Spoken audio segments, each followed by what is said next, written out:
Hi friends, welcome to కొత్తగా చందమామ కథలు. ఈరోజు మనం నాలుగో దొంగ అనే కథ చెప్పుకుందాం. అనగనగనగా ఒక రాజ్యంలో ముగ్గురు గజ దొంగలు ఉండేవారు. వారు ఎంత పెద్ద దొంగలంటే ప్రతిరోజు వారు ఒక దొంగతనం చేసినా సరే వారిని పట్టుకోవడం ఎంత మందికైనా సరే సాధ్యం కాలేదు. వాళ్ళ పేరు చెబితే ధనికులకు సింహ స్వప్నంగా ఉండేది. వాళ్లను ఏ విధంగానైనా పట్టుకోవాలనే ఉద్దేశంతో ఆ దేశపు రాజు కూడా ప్రతి రాత్రి ఒక దొంగలాగా వేషం వేసుకొని వీధుల వెంటపడి తిరగసాగాడు.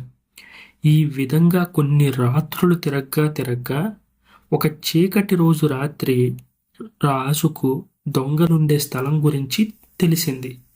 రాజు అక్కడికి చేరుకునేసరికి ఆ దొంగలు ఆ రాత్రి తాము చేయవలసిన దొంగతనం గురించి మాట్లాడుకోవడం మొదలుపెట్టారు.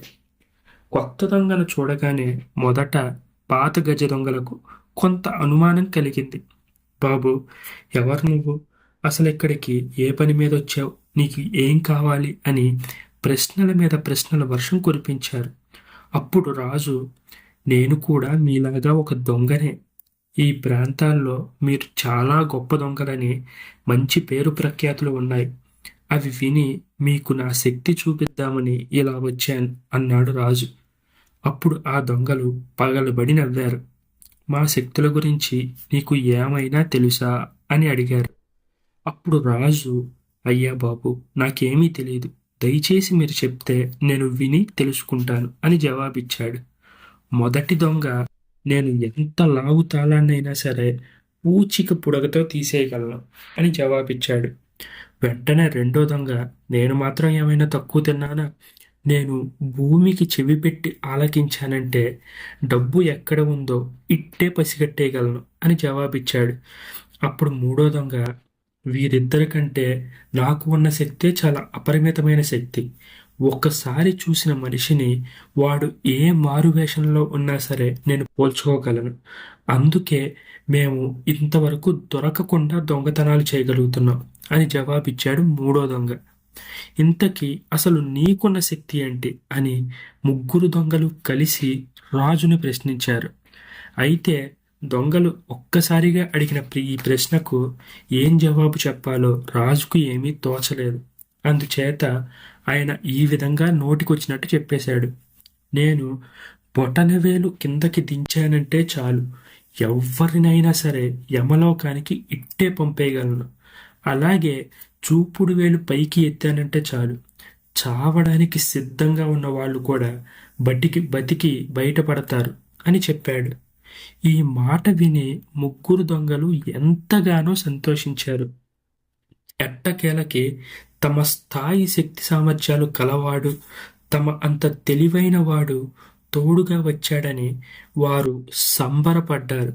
అయితే ఈ రాత్రి ఎక్కడికి దొంగతనానికి వెళ్దాం అని అడిగాడు రాజు.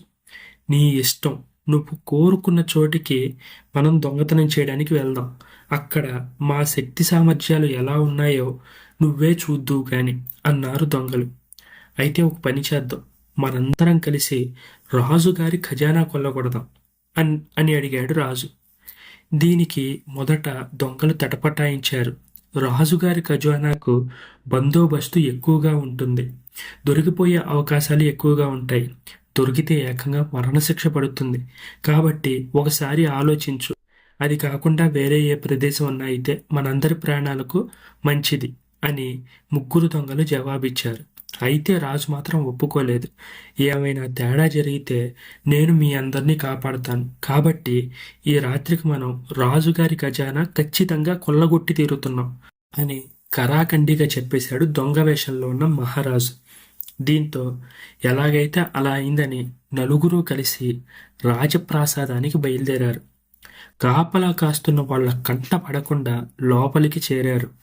ఇదంతా మహారాజు చాలా ఆశ్చర్యంగా చూస్తున్నాడు. రెండో దొంగ నేలకి చెవి పెట్టి ఆలకించాడు. ఖజానా ఇటువైపుగా ఉంది, జాగ్రత్తగా నడవండి అని చెప్పాడు. ఆ దొంగ చెప్పిన వైపు నలుగురు నడుచుకుంటూ వెళ్ళారు. తను చెప్పినట్టుగానే అక్కడ వారికి ఖజానా కనిపించింది. అయితే తలవని తలంపుగా వారు ఊహించిన దానికంటే పెద్ద తాళంతో ఆ ఖజానాను మూసివేసి ఉన్నారు. కానీ దాన్ని మొదటి దొంగ ఒక్క క్షణంలో ఊడదీశాడు. దొంగలందరూ కలిసి లోపల ప్రవేశించారు. ఈ సమయంలో రాజు వాళ్ళకు తెలియకుండా అక్కడి నుంచి వెళ్ళిపోయాడు. తన భటులను పంపాడు. ముగ్గురు గజ దొంగలు డబ్బుతో సహా పట్టుబడ్డారు. అనంతరం వారిని విచారణకు దర్బారుకు తీసుకువచ్చారు. సింహాసనం మీద కూర్చున్న రాజును చూస్తూనే మూడో దొంగ తన తోటి వాళ్లతో ఇలా చెప్పాడు. ఇదిగో, ఈయనే నిన్న మనతో దొంగతనానికి వచ్చిన కొత్త మనిషి అని చెప్పాడు. వారంతా రాజే తమతో స్వయంగా దొంగతనానికి వచ్చి తమని పట్టుకున్నాడా అని ఎంతగానో ఆశ్చర్యపోయారు. విచారణ అంతా అయిపోయింది. రాజు తన కుడి చేతి బొటనవేలును కిందకి తిప్పాడు. వెంటనే ఆ గజ దొంగలకు మరణశిక్ష విధించబడింది. మర్నాడు ఉదయం వారిని ఉరికంబం వద్దకు తీసుకెళ్ళిపోయారు.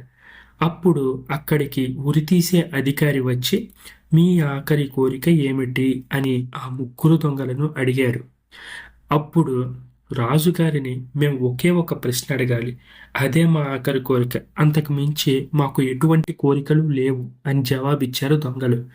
దొంగలు కోరిన కోరిక మేరకు రాజుగారు అక్కడికి రానే వచ్చారు. వచ్చాక మీరు నన్ను అడగాలి అనుకున్న ప్రశ్న ఏమిటి అని అన్నాడు. అప్పుడు మూడో దొంగ, మరేం లేదు మహాప్రభు, మాకున్న శక్తులు అన్నీ మీ ఎదుట మేము ప్రదర్శించాం.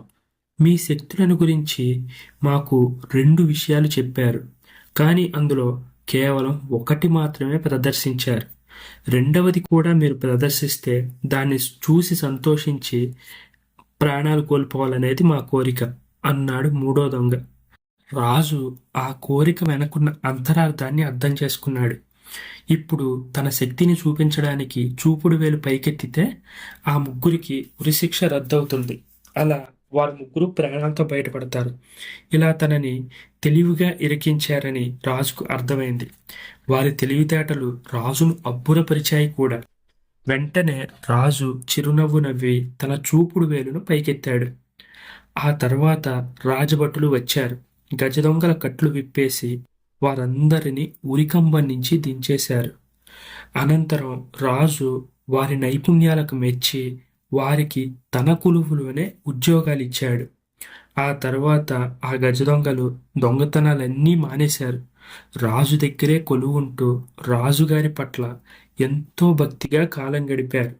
ఆ రాజ్యంలో ఇంకెటువంటి దొంగతనాలు జరగకుండా వారు జాగ్రత్తగా కనిపెట్టుకుని ఉన్నారు. ఈ కథ మీకు నచ్చినట్టయితే దీన్ని లైక్ చేయండి, మీ ఫ్రెండ్స్ అందరికీ షేర్ చేయండి. అలాగే మన ఛానల్ని సబ్స్క్రైబ్ చేసుకోవడం మాత్రం అస్సలు మర్చిపోకండి. Thank you friends.